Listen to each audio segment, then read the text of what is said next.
Eh oui, la nouvelle est tombée hier. Le plan blanc a été de nouveau enclenché par l'hôpital de Cayenne. Un plan blanc en réponse évidemment à l'augmentation importante des hospitalisations de patients Covid ainsi qu'à l'accélération de l'épidémie partout sur le territoire et notamment sur l'île de Cayenne qui concentre la majorité des nouveaux cas recensés par les autorités sanitaires.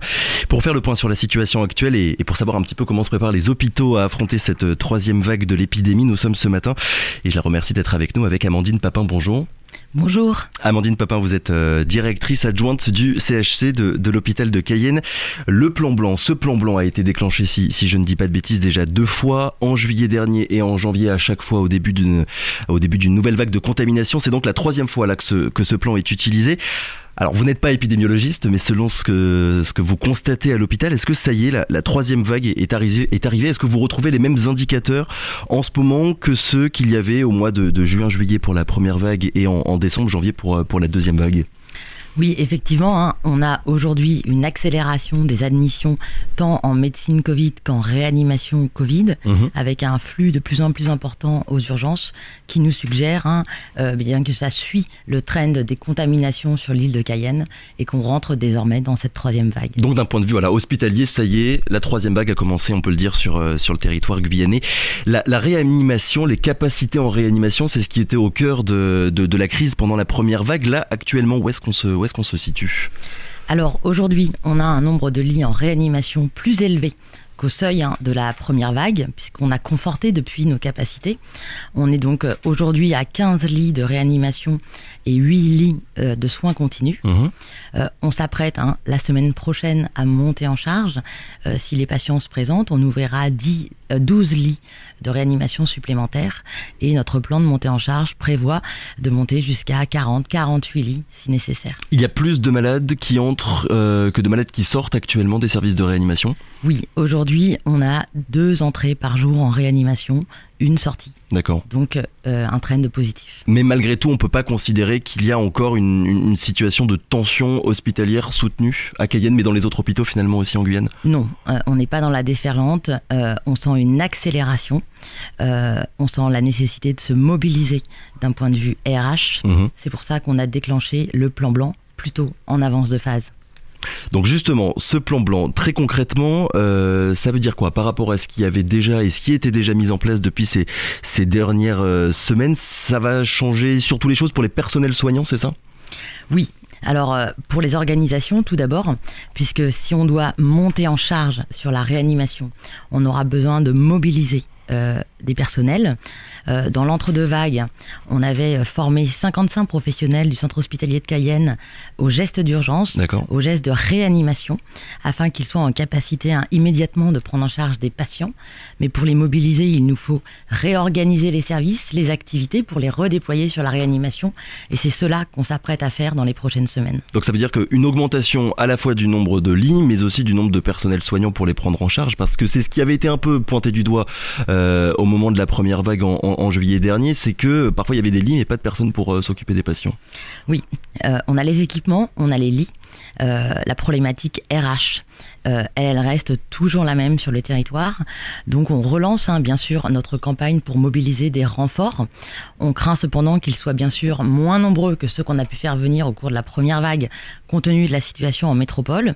Donc on active d'autres leviers, le redéploiement des professionnels, que je vous indiquais tout à l'heure, donc 55 professionnels à redéployer.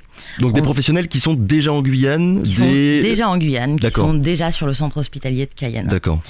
Mais qu'on devra libérer de leur activité habituelle. Voilà, exactement.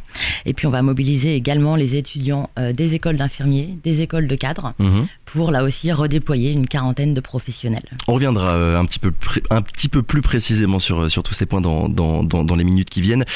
L'objectif affiché, c'est de désengorger les hôpitaux saturés vers d'autres où le virus circulera un petit peu moins, donc des transferts de patients entre Cayenne, Kourou et Saint-Laurent-du-Maroni.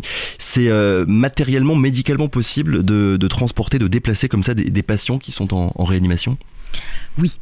Sur Cayenne et sur Kourou, on reste sur des hôpitaux donc proches du centre hospitalier de Cayenne. Il est donc très facile de transférer des patients.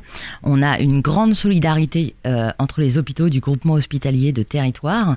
C'est d'ailleurs pour cela que hier, lorsque nous avons déclenché le plan blanc, le centre hospitalier de Kourou et le centre hospitalier de Saint-Laurent ont simultanément et conjointement déclenché le plan hôpital en tension. C'est quoi la différence entre les deux, plan blanc et plan hôpital en tension? Alors, le plan hôpital en tension, c'est qu'on active les warnings, c'est qu'il s'apprête à accueillir nos patients, il se prépare à cela. Et le plan blanc, c'est le cran supplémentaire, là où on active les mesures exceptionnelles. Donc Cayenne au-dessus, on peut le dire, de Kourou et de Saint-Laurent. En tout cas, une meilleure coordination, une bonne coordination entre les trois établissements hospitaliers. Tout à fait. Et donc, effectivement, au cours des 3 dernières phases, on a transféré des patients entre les différents sites à tous les stades de la crise. Ça nous permet d'équilibrer la charge de travail et c'est très, très précieux. Mais alors, la question que j'ai envie de vous poser, c'est que faire si l'épidémie vient à toucher le territoire en même temps, si les 3 hôpitaux, Cayenne, Saint-Laurent-du-Maroni, Kourou, viennent à être saturés en même temps? Alors, on a sur les 3 sites hospitaliers des plans de montée en charge qui nous permettent d'absorber un certain niveau d'activité, déjà très important. Et puis, bien sûr, si on venait à dépasser ces capacités, là, il faudrait faire jouer la solidarité nationale, bien entendu. Et donc là, faire venir des renforts de l'extérieur de la Guyane. Tout à fait. Ou faire venir des renforts de l'extérieur de la Guyane, ou transférer des patients, comme on a pu le faire vers les Antilles. Voilà, exactement. Là, actuellement, selon les chiffres de Santé publique France, je les ai sous les yeux, il y a à peu près 30% des lits de réanimation qui sont occupés par des patients Covid. Il y aura la possibilité d'en ouvrir beaucoup d'autres, de nouveau, provisoirement, évidemment, dans les semaines qui viennent, si les besoins se font sentir. Alors, ce matin, pour être précis, on était donc à 16 patients en réanimation, 9 Covid, 7 non Covid. Comme je vous le disais tout à l'heure, on est donc aujourd'hui à 23 lits de lits de réanimation soins continus. On est prêt à en ouvrir 12 de plus la semaine prochaine et à en ouvrir jusqu'à 48 si la hauteur de la vague le nécessitait. En tout cas, la réanimation, ça reste le secteur le plus à surveiller là, dans les semaines à venir. Ça reste le plus compliqué parce que c'est évidemment le plus consommateur en ressources humaines. Et puis, avec le variant brésilien qui présente certaines spécificités, on observe donc une tendance à avoir davantage de cas graves, y compris sur des patients jeunes et parfois sans comorbidité. Et puis des états qui se dégradent beaucoup plus rapidement qu'avec le Covid historique. Donc potentiellement davantage de séjours en réanimation. Donc vraiment ce variant brésilien, c'est une donnée primordiale là dans la 3e vague qui s'amorce partout sur le territoire. Oui. C'est comment dire, les hospitalisations, à quel point elles sont plus longues, plus compliquées, peut-être plus périlleuses pour des patients Covid variant brésilien que de la souche historique? Alors, par chance, on a encore assez peu de recul, puisqu'on est au début de la 3e vague, donc on ne peut pas encore apporter de précision objectivée sur ces éléments. Mais là, effectivement, sur les premières hospitalisations qu'on a pu avoir, elles ne sont pas forcément plus longues, mais effectivement plus graves et touchant largement des sujets plus jeunes. Amandine Papin, vous nous l'avez expliqué il y a quelques minutes, vous avez formé une 50aine de personnes, c'est ça, au sein de vos équipes pour prendre en charge des patients Covid.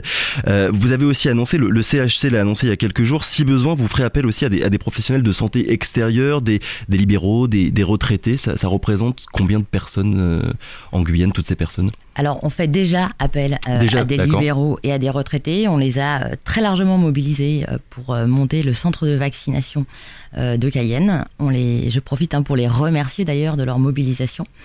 On les mobilisera également sur la réanimation et plutôt sur les services de médecine si nous en avions besoin. Il faut quand même savoir que la Guyane, on le sait, reste sous-dotée en professionnels de santé.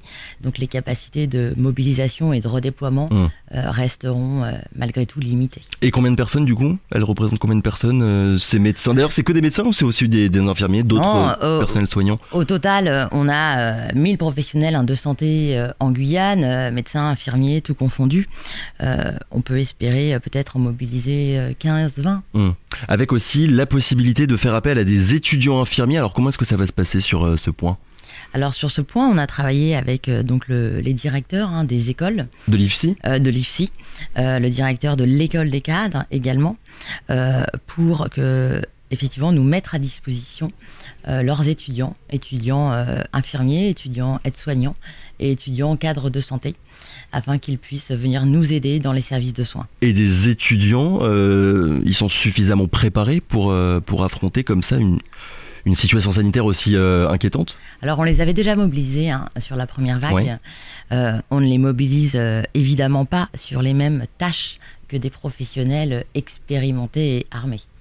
Selon vos estimations, parce que vous avez étudié plusieurs scénarios de crise là, pour les semaines qui viennent, selon ces estimations, de combien de personnel soignant on pourrait manquer au CHC et peut-être aussi pour les autres hôpitaux ?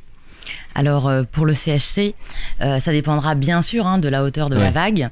On aura besoin entre 50 et 150 professionnels en renfort. Dans des services en particulier, en réanimation ou alors aussi vraiment dans tous les services de l'hôpital ? Alors d'abord en réanimation et aux urgences, mais on recherche également des renforts kinés, des renforts manipulateurs radio, des renforts techniciens de labo, des renforts auxiliaires de puer.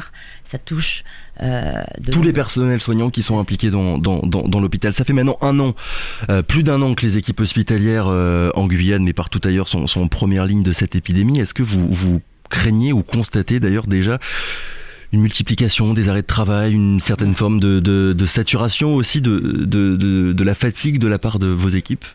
Alors aujourd'hui, on a toujours des équipes extrêmement mobilisées. Il faut vraiment leur rendre hommage parce qu'elles sont mobilisées depuis un an entre les phases de pic, les phases de préparation, les phases de retour à la normale.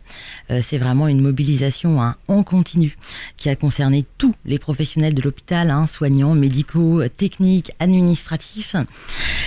Et donc oui, ils restent mobilisés, mais oui, bien sûr, il y a une fatigue importante. Oui, bien sûr, il peut y avoir une saturation. Il peut y avoir des accidents de travail, il y en a déjà, avec un risque d'épuisement, comme partout ailleurs, en métropole d'ailleurs, c'est ce qu'on observe. Donc c'est pourquoi nous insistons vraiment sur la nécessité de protéger les Guyanais, de protéger les soignants, de protéger les hospitaliers. On a la chance en Guyane d'avoir accès au vaccin Pfizer qui protège contre ce variant brésilien, qui est accessible aux plus de 30 ans. Ce qui est une chance par rapport à la métropole. Je crois qu'il faut s'en saisir et puis bien sûr respecter les mesures de couvre-feu, les mesures barrières pour protéger ces hospitaliers fatigués et mobilisés depuis un an. Oui, parce qu'on va peut-être le rappeler, ce plan blanc, ça va concrètement changer pour eux leurs horaires de travail et il y aura aussi la possibilité d'être appelés sur ces jours de congé. Donc c'est vrai que c'est des choses qui sont quand même lourdes. Oui, ça c'est très important. C'est que bien sûr, en plus des renforts, en plus des redéploiements, en plus des étudiants, il nous faudra certainement et malheureusement solliciter les professionnels en heures supplémentaires. Pendant la première vague, sur 3 mois, les professionnels ont réalisé plus de 14 000 heures supplémentaires, ce qui est tout à fait colossal.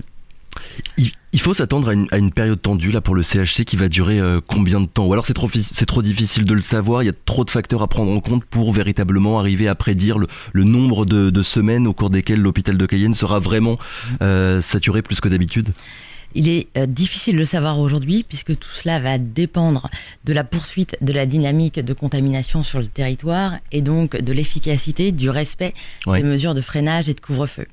Et puis parallèlement, de l'accélération bien sûr de la vaccination. Ouais, la vaccination, on le rappelle, 5% seulement de la population guyanaise à peu près qui a déjà été vaccinée. D'ailleurs, est-ce qu'il y a beaucoup de personnel de l'hôpital qui actuellement sont mobilisés sur cette campagne de vaccination et qui du coup ne pourraient peut-être pas aller dans d'autres services ? Non, alors effectivement, beaucoup de professionnels de l'hôpital sont mobilisés sur cette campagne de vaccination, puisque 75% des injections aujourd'hui sont réalisées par les équipes du centre hospitalier de Cayenne, que ce soit à Cayenne ou dans les centres de santé.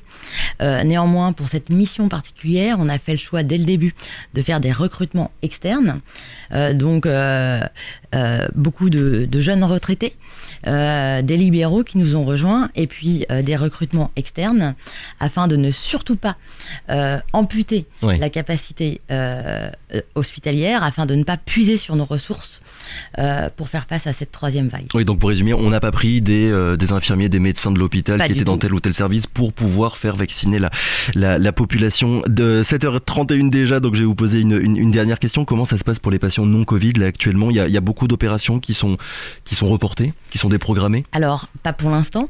Dans les prochaines semaines, effectivement, des déprogrammations sont à attendre. Ça fait partie du plan blanc, ces déprogrammations? Bien sûr, c'est tout à fait une mesure du plan blanc. Les déprogrammations seront bien sûr en fonction de la hauteur de la vague. Par contre, on les fera de la manière la plus ciblée possible afin qu'il n'y ait aucun retard de prise en charge. C'est très important pour les patients non Covid. Donc nous continuerons bien sûr à assurer les consultations, les hospitalisations dans les services de spécialité, toutes les interventions chirurgicales urgentes, semi-urgentes et toute la cancérologie. Vous êtes inquiète ou il ne faut pas dramatiser? On se prépare sérieusement. On se prépare à tous les scénarios. Sérieusement. Merci beaucoup Amandine Papin d'avoir été avec nous ce matin. On le rappelle, vous êtes directrice adjointe du CHC de l'hôpital de Cayenne. L'hôpital de Cayenne qui a donc enclenché depuis hier son plan blanc pour la 3e fois depuis le mois de juillet dernier. Merci beaucoup. Radio Pays.